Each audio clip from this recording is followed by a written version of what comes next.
सभी देशवासियों को अक्षय तृतीया और ईद उल फित्र की बहुत बहुत शुभकामनाएं। आप सभी स्वस्थ रहें, खुशहाल रहें और इस महामारी के काल में ये जो दिन है एक नई आशा की किरण लेकर आए, ऐसी मेरी शुभकामना आप सभी को है। और आइए जानते हैं देश भर में कैसा रहेगा मौसम का मिजाज इस नेशनल वेदर बुलेटिन में, यानी 15 मई को संपूर्ण भारत के मौसम पर एक नज़र। मॉनसून 2021 के आगमन से पहले ही एक चक्रवाती तूफान बनने की संभावना प्रबल हो चुकी है। अरब सागर में अब से कुछ ही घंटों बाद यानी अगले 12 घंटों में एक साइक्लोनिक स्टॉर्म इमर्ज हो सकता है, उभर सकता है। जो डीप डिप्रेशन की इंटेंसिटी में जो सिस्टम बना हुआ है वही सिस्टम इंटेंसिफाई होगा साइक्लोनिक स्टॉर्म की कैटेगरी में। फिलहाल इस सिस्टम के चलते देश के जो बाकी इलाके हैं सभी जगहों से मौसमी सिस्टम कमज़ोर हो गए हैं, डिफ्यूज़ हो गए हैं या उनकी एनर्जी इस सिस्टम में मिक्स हो गई है। इस वजह से देश के ज़्यादातर इलाकों में बारिश की गतिविधियां अगले कुछ समय के लिए कम हो गई हैं। हालांकि बारिश की जो इंटेंसिटी है वो दक्षिणी प्रायद्वीपीय भारत और लक्षद्वीप में बहुत व्यापक है और अगले 2-3 दिन समूचा पश्चिमी घाट, लक्षद्वीप, गुजरात का कई इलाका बहुत व्यापक रूप में इस सिस्टम के प्रभाव में आने वाला है, ऐसे संकेत नजर आ रहे हैं। ये ताज़ा बादलों की स्थिति है। अरब सागर का दक्षिण पूर्वी इलाका, ये केरल, कर्नाटक का तटीय क्षेत्र, यहाँ पर आप देख सकते हैं किस तरह से क्लाउड बैंड उभर रहा है, किस तरह से क्लाउड बैंड यहाँ पर समूचे दक्षिण पूर्वी अरब सागर के ऊपर छाए हुए हैं। समुद्र में जो इस समय स्थिति है वो बहुत उथल पुथल भरी है। इसी वजह से भारतीय तटरक्षक बल और भारतीय मौसम विज्ञान विभाग समेत तमाम एजेंसियों ने मछुआरों से समुद्र से दूर रहने के लिए सलाह दी है। साथ ही साथ अन्य गतिविधियों को भी अगले 3-4 दिनों तक पश्चिमी घाट पे अरब सागर में टालने की चेतावनी या सलाह जारी की है। इस बीच आइए जानते हैं किस तरह से बारिश की संभावना अगले 24 घंटों के दौरान नजर आ रही है। शुरुआत करेंगे दक्षिणी प्रायद्वीपीय भारत से, जहां पर इस संभावित साइक्लोनिक स्टॉर्म का प्रभाव देखने को मिल रहा है। इस समय आप देख सकते हैं कि लक्षद्वीप के उत्तर में पहुंचा ये सिस्टम केरल और तटीय कर्नाटक तथा दक्षिणी तटीय तमिलनाडु के कई इलाकों पर व्यापक रूप में वर्षा दे रहा है और 15 मई को भी ये सिस्टम इन दक्षिणी प्रायद्वीपीय राज्यों में कई जगहों पर मूसलाधार बारिश देगा। साथ ही साथ 50 से 60 किलोमीटर प्रति घंटे की रफ्तार से हवाएं चलेंगी। कुछ समय के लिए हवाओं की रफ्तार 70-80 किलोमीटर प्रति घंटे तक हो सकती है। इसमें केरल और तटीय कर्नाटक मुख्य रूप से प्रभावित होंगे। तमिलनाडु का जो बाकी इलाका है, आंध्र प्रदेश का रायलसीमा, तेलंगाना, इन सभी क्षेत्रों में भी कुछ स्थानों पर बारिश हो सकती है। कर्नाटक के अंदरूनी इलाकों में भी कई स्थानों पर मध्यम से तेज वर्षा की संभावना है, लेकिन तटीय इलाकों में मूसलाधार बारिश होने की संभावना कर्नाटक में है। और कल शाम से ही, कल दोपहर के बाद से ही दक्षिणी तटीय महाराष्ट्र यानी दक्षिणी कोंकण, गोवा और दक्षिणी मध्य महाराष्ट्र के रीजन में भी बारिश शुरू हो जाएगी। मुंबई पर भी कल से ही बादल दिखाई देंगे और शाम या रात से ही अलीबाग, मुंबई समेत जो कोंकण गोवा का मध्य क्षेत्र है, इन भागों में भी वर्षा शुरू हो जाएगी।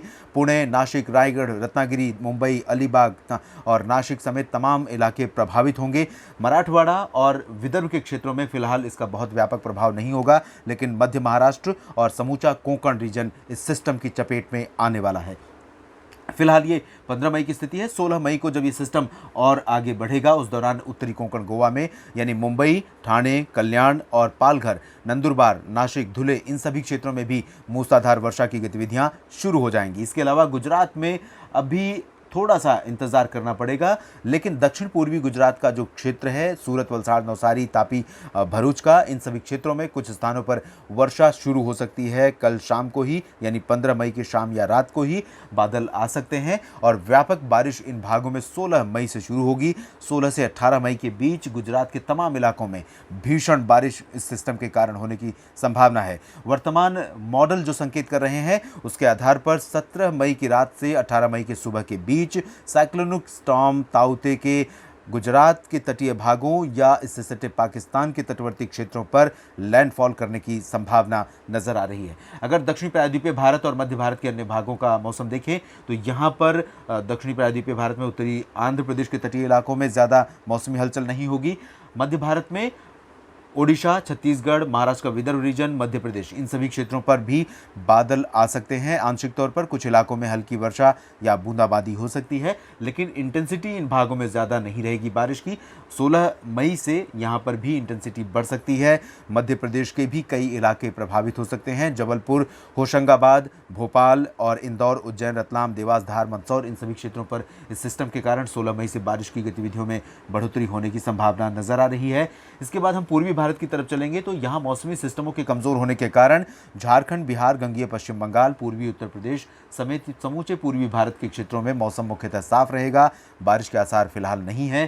पूर्वोत्तर भारत में असम, मेघालय, अरुणाचल प्रदेश में कई जगहों पर, जबकि त्रिपुरा, नागालैंड और मणिपुर, मिजोरम में एक दो जगहों पर हल्की वर्षा होने की संभावना है। उत्तर भारत के क्षेत्रों में भी गतिविधियां काफ़ी कम हो गई हैं। राजस्थान और पंजाब, हरियाणा, दिल्ली समेत समूचा उत्तर भारत का ये मैदानी इलाका, साथ ही साथ उत्तर प्रदेश का पश्चिमी और पूर्वी क्षेत्र, इन भागों में मौसम मुख्यतः साफ रहेगा। राजस्थान पर छिटपुट बादल आ सकते हैं और कहीं कहीं पर गर्जना या धूलभरी आंधी के साथ हल्की वर्षा कुछ समय के लिए देखने को मिल सकती है। राष्ट्रीय राजधानी दिल्ली, चूरू, गंगानगर और फरीदकोट, फाजिल्का, श्री मुक्तसर साहिब, इन सभी शहरों में संभावना रहेगी आंधी और हल्की वर्षा या बूंदाबांदी की।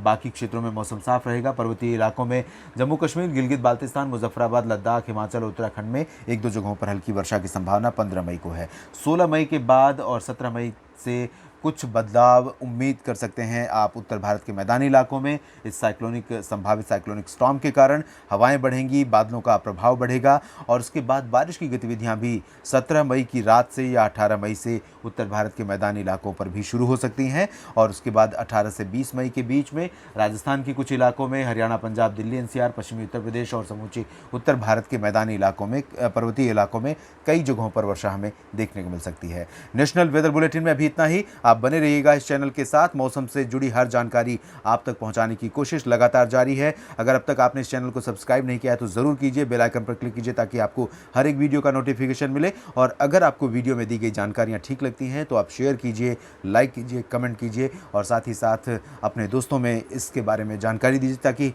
हर कोई मौसम से जुड़ी जानकारियों के बारे में अपडेट रह सके। धन्यवाद।